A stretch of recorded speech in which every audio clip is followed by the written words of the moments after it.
I want to quickly go through. Jacob's Tink is still here. Oh, it's still there. Okay, Jacob, we're going to go through now, very quickly at least, just this inyan of hearing Megillah on Zoom and what are the various different considerations. So I want to first introduce the quote unquote makel, the lenient view.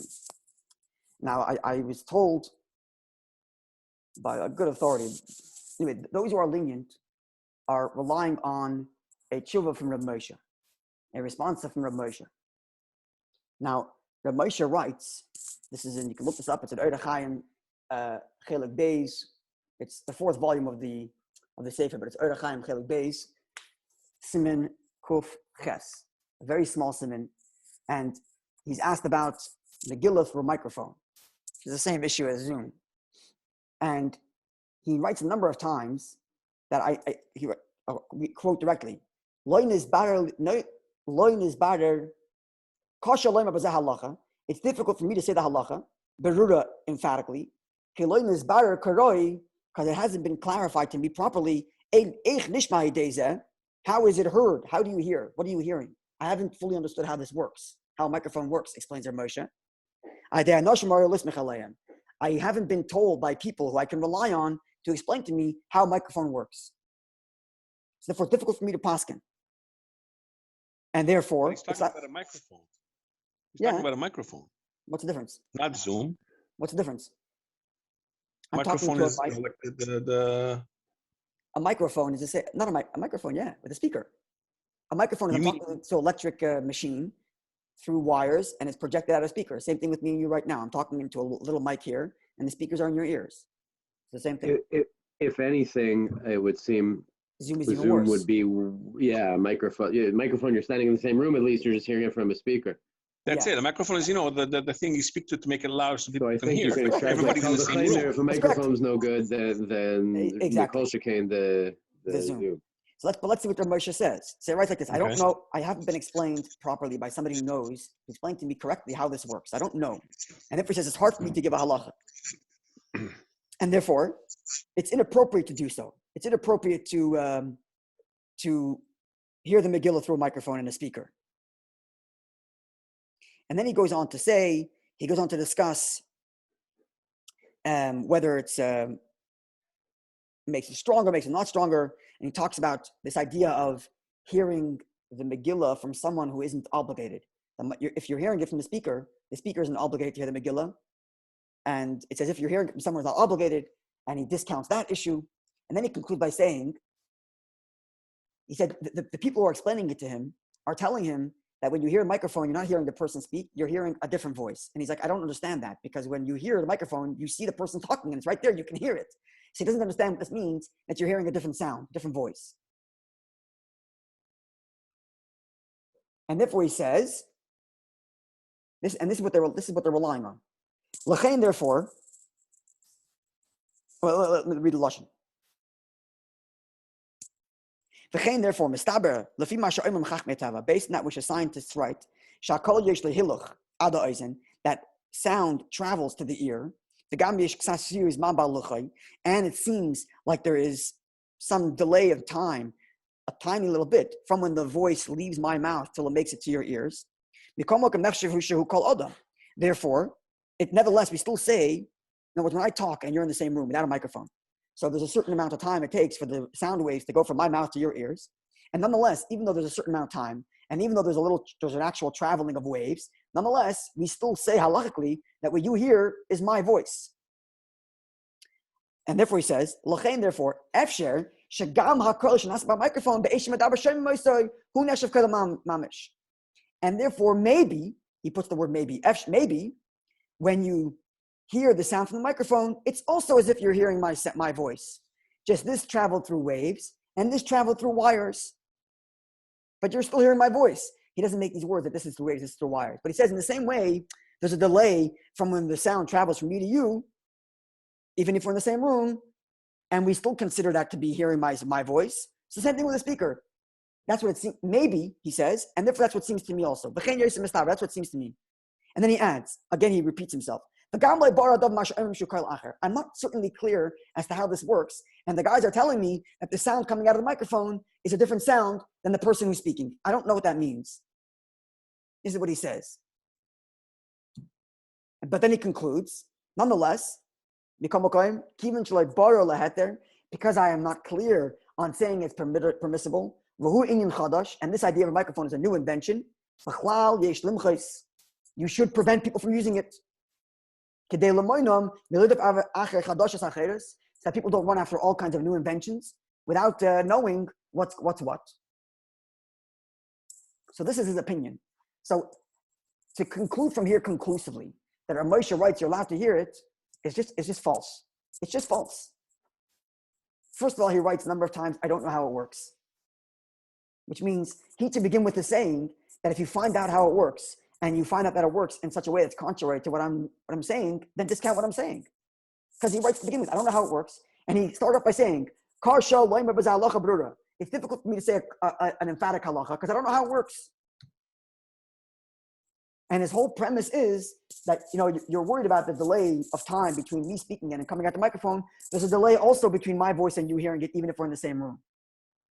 It sounded like the way he understood microphones is that my voice travels through the wires. So what's the difference if it takes a little longer? It travels through here, it travels through there. It's always traveling. So what's the difference? And plus he concludes by saying, because it's a new thing, which I don't know about, better say no. To conclude from here that you're allowed to is like, I don't know. I want just some context to understand where these hatadim come from and how it works. The classic example of this is Chalav Yisrael. Everybody runs around saying that the Moshe allows for someone to have Chalav Akum. It's just not true. Look it up. It's just not true. Moshe writes that under extraneous circumstances where there is no milk, because we're relying on the government to say that it's okay, therefore I'm not going to say it's usr. That's what he writes. I'm not going to say it's usr. And this became a heter, you're allowed to. To me, it's mind-blowing. And I'll explain to you why the Moshe does this. This is the way he does this, because the Moshe was a Rav that had very broad shoulders. And the Moshe, in many different ways, it's a question all kashrus agencies do. For example, if we discount Chalav Yisrael, why do they have things that say OUD on them?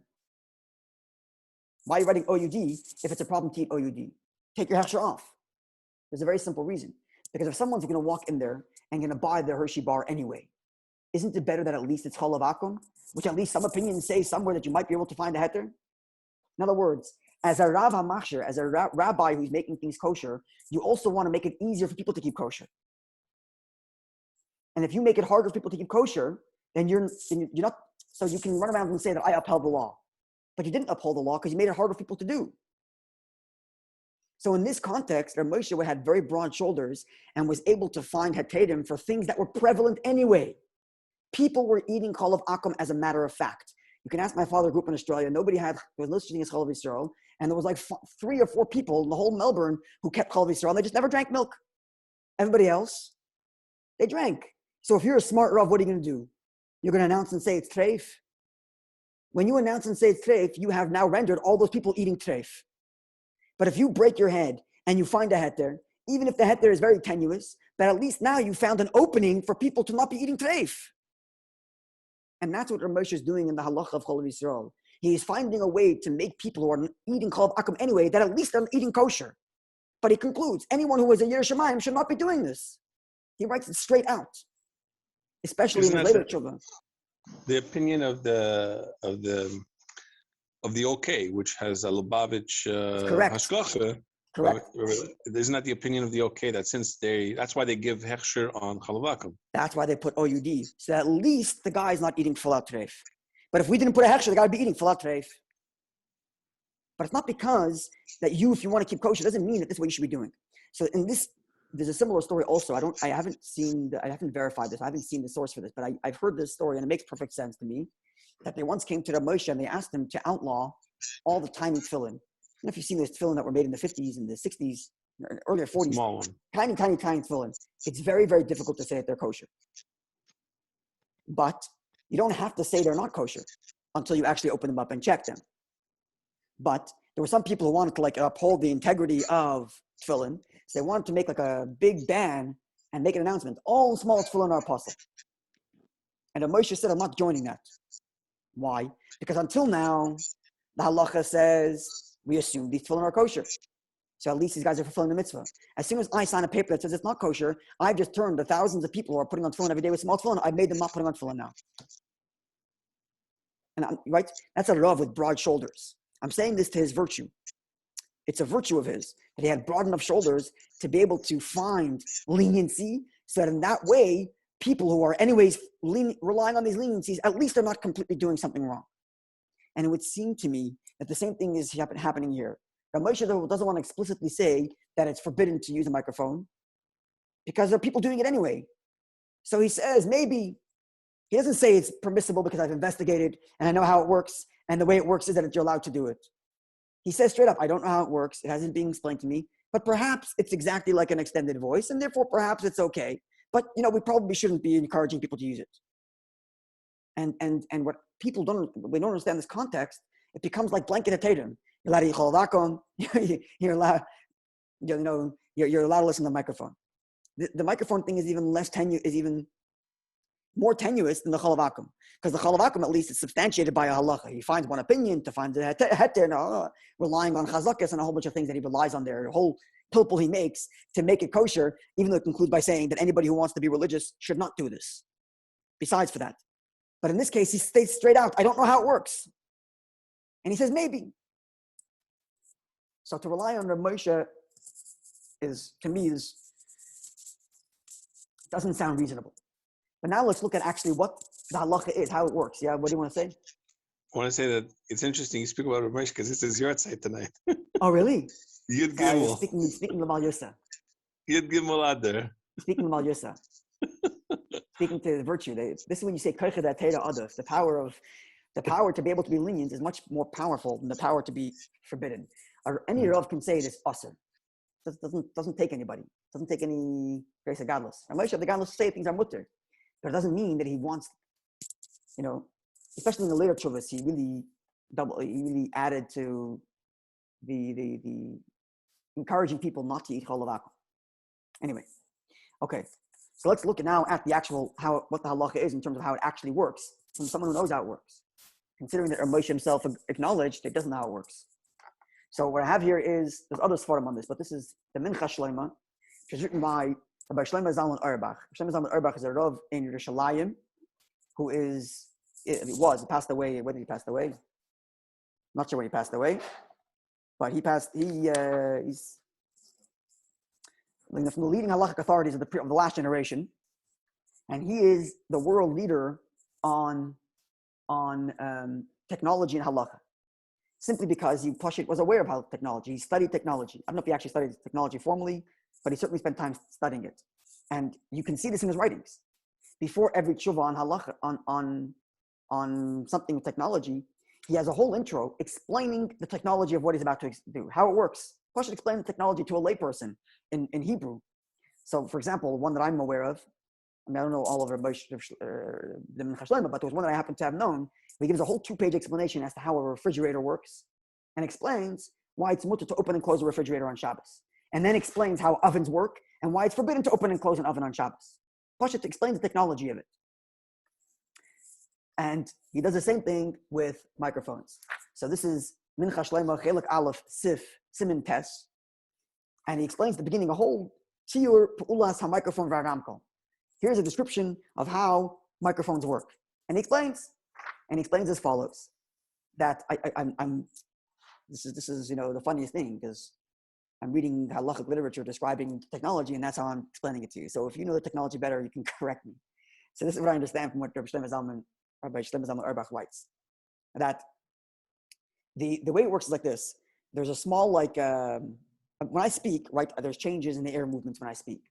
So when I speak into a microphone, there's a very thin membrane that picks up the movements of the wind, and the movements of that membrane cause magnets, I suppose, tiny little magnet metal pieces to touch each other at a certain rate, sending electrical waves through the wires in exactly accord with the movements I've made with my mouth. And then at the other end of the wire, the same thing happens in reverse. There's a membrane of magnets that move in accordance with the movements it's receiving. And then it translates those movements into sounds. So explains Rabbi Orbach then, when you hear a microphone, you are not hearing the sound of the person speaking. You're hearing the sound of a membrane, what's that thing called on the speaker? The little dial, like that little like dish looking thing. What's it called? He calls it a membrane in Hebrew. What do you call it? What do you call that thing? Like the dish looking thing where the sound comes out, the little metal thing which vibrates, making sound waves. The part of the speaker that makes a sound. You're hearing that. You're not hearing my voice. And he says it's the exact same thing as if I were to record into the way he describes it in those days, but the same thing is to a voice note. If I were to record my sound in a voice note, and then I sent you the voice note, you played it, you would acknowledge that you're not hearing my voice. You're hearing the electricity interpret my voice. He says the same thing happens with the microphone, it just happens to be instantaneous. It happens to be instantaneous. The microphone is translating the sound waves into electrical current, and then at the other end, the electrical current is being interpreted right back into sound. So you're not hearing my voice. Right now, when I talk, you're not hearing my voice.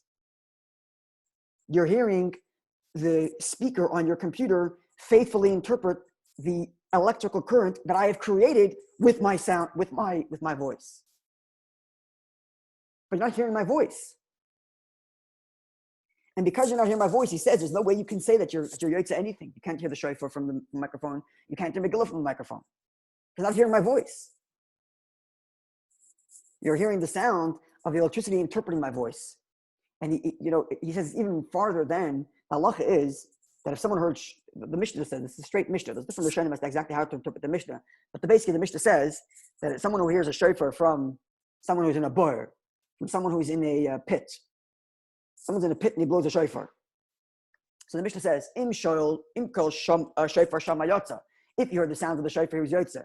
Im kol havara yotza, shama lo yotza. If he heard the sound, not of the shofar, but he heard the sound of the shofar being bouncing off, or the sound of the havara, like the echo, or like the sound of the pit, then he's not yotza.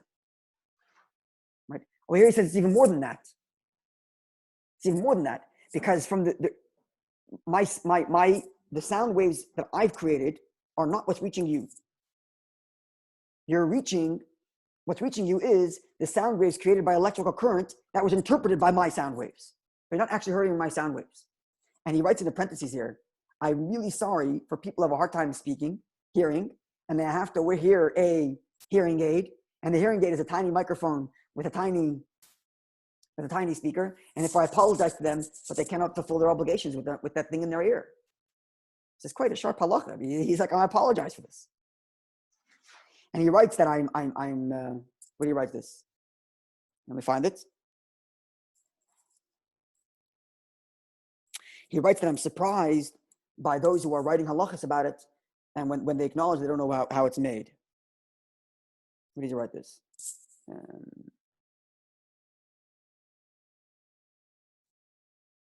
want to get that lashon.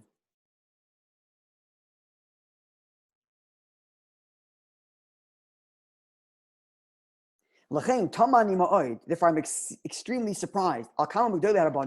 From many of the great rabbis, who allow for hearing the Megillah through a microphone and a speaker. How do they not pay attention to this? That all they hear is the sound of a moving membrane, that little speaker thing. They're not hearing the voice and the sound of the actual person reading. They're hearing the sound of the speaker. Imamish goes like a Talmud Gedolah. Like he's very curious. Now, called a woofer, by the way. Sorry? Looked it up. Called a woofer. Woofer. Right? It vibrates, and that's the sound you're hearing. You're hearing the sound of the vibration of that woofer. You're not hearing the sound of the person speaking. Rabbi Bell was saying before, basically what you're hearing pieces of plastic and metal interacting with each other. Exactly. But those plastic and metal is faithfully interpreting an electrical current that was created by my sound. Right. So it happens to sound like me because of the technology, but it's really just plastic and metal. Correct. So it's not, so see, Moshe was understanding it as a delay, but that my voice somehow travels through the wires. And if there's a delay, who cares? So maybe it's the same thing because anyways it's a delay. But if Moshe Orbach is explaining, it's not a delay. It's not a question of a delay, even if it's instantaneous. The point is you're not hearing my voice. You're hearing the sound of an electrical current interpreting my voice onto pieces of metal clanking against each other. So the Rebbe does not go through the whole technology explanation as well, but the Rebbe does reiterate this point. The Rebbe writes in a letter, Muchach, it's clear, it's clear from their response, doesn't say who he's talking about, Atzmam alone,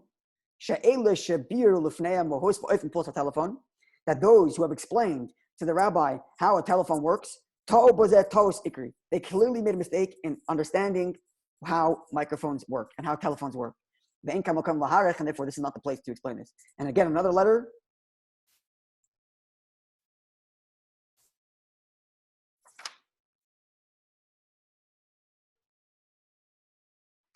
So like this.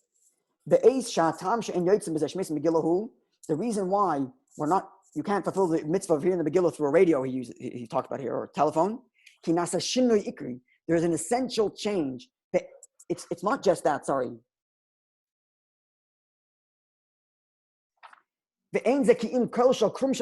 All you're hearing is the sound of moving plate of metal, plastic and likewise. It's only because the metal changes the sound that it produces based on the power I've invested in the electrical current by making my sounds. And the electrical current moves that metal plate. No one knows exactly what the nature of an electrical current is. It's not wind. They've been making a further thing. That don't compare that my sound makes airwaves. So what's the difference between airwaves and electrical current? So first of all, even if the electrical current is the same thing as sound waves, you're not hearing the electrical current either. You're hearing banging metal based on the electrical current. That's number one. But even so, it says don't compare electrical current to air. Because air, says the Rebbe, is a halachic thing, and the Rebbe points to certain halachas on Shabbos about putting a cup on top of taking a cup and covering a candle, that the air causes it to go out.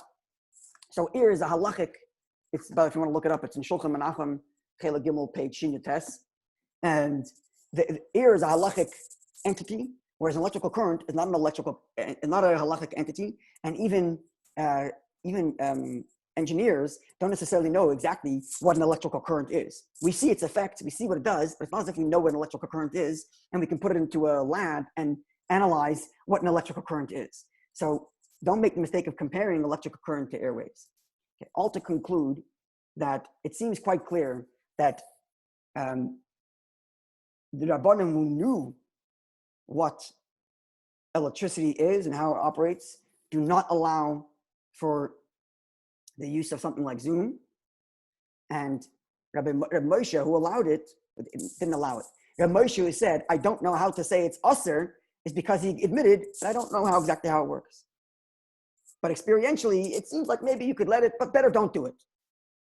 That's as strong as the heter gets. Now, as to Jacob's question as to what's better, should the guy sit at home and hear nothing rather than hear it on Zoom? So my answer to that is like this. Something I discussed with other Rabbanim locally specifically because of the local circumstances, which is as follows. If we allow people, if we say we're opening up Zoom Megillah readings, we're giving credence, it's going to be interpreted as a matter of fact that this is a legitimate way of hearing the Megillah. And we cannot do that. We cannot do it. If no one allowed Zoom, and everybody, the conservative, the this, the that, everybody from all spectrums agreed that Zoom is not a legitimate way of hearing the Megillah, then everybody would know, why are we putting Zoom here? Because you're stuck at home, we want you to feel part of it. No one would interpret that as a halachic validation of hearing Megillah on Zoom because no one thinks that it's permissible. But because there are those out there who are claiming permissibility, if we were to put a Zoom on, it would also be interpreted as permissibility. and we cannot do that. Furthermore, there's nobody in the Orthodox world that's permitting Megillah. There are those. There are? Even locally, yeah. Even locally. Wow. Even locally. And it seems like they're relying on the Moshe here, which as I demonstrated, you can look it up yourselves if you don't believe me. You can look it up. It's a very tenuous permissibility to rely on that Moshe. As I mentioned, it's even more tenuous than Cholavaka, which itself Moshe discourages. But this is even more tenuous because he acknowledges, I don't know how it works. But anyway, because there are those that say it's a legitimate way of hearing the Megillah, if we were to host a Zoom, it would be interpreted as validation of that view, which we obviously cannot do. Now, as for what this person should do, the person should read Megillah directly from the Megillah. Read the story in English to himself, and the fact that he can't hear the Megillah properly is Hashem's problem. And Mitzvah Hashem, we're going to take it up with Hashem. One of the things I just want to ask is that, as much as the way Hanukkah, Purim is also the Rabbanan. It's not the Raisa. Yeah, so? So if it's a Rabbanan, it's not like... It's still a mitzvah. What's a chiluk? Yeah, but it's a mitzvah. It doesn't have this... I'm saying that, in a sense, the fact that it's the Rabbanan... It doesn't change anything. It's not like a chuyiv, like a, on Pesach to eat matzah or whatever. Look, we can argue both ways. There's Lupashut to say that the Rabbanan is lighter. No, of course not. I'm just saying that. Be that as it may, it doesn't change the validity of hearing it on Zoom or not. It doesn't change the validity of the method of hearing it via an electrical device. Yeah. So, I remember being in Eretz Yisrael and sitting in taxis, and the guy's like, oh, look, I'm listening to Megillah on the radio. And it's just like, okay, yeah, this is how you hear the Megillah. It's become like it's what you're allowed to do. And it's a big problem. So I hope that gives some clarity and some insight. Okay, have a good night.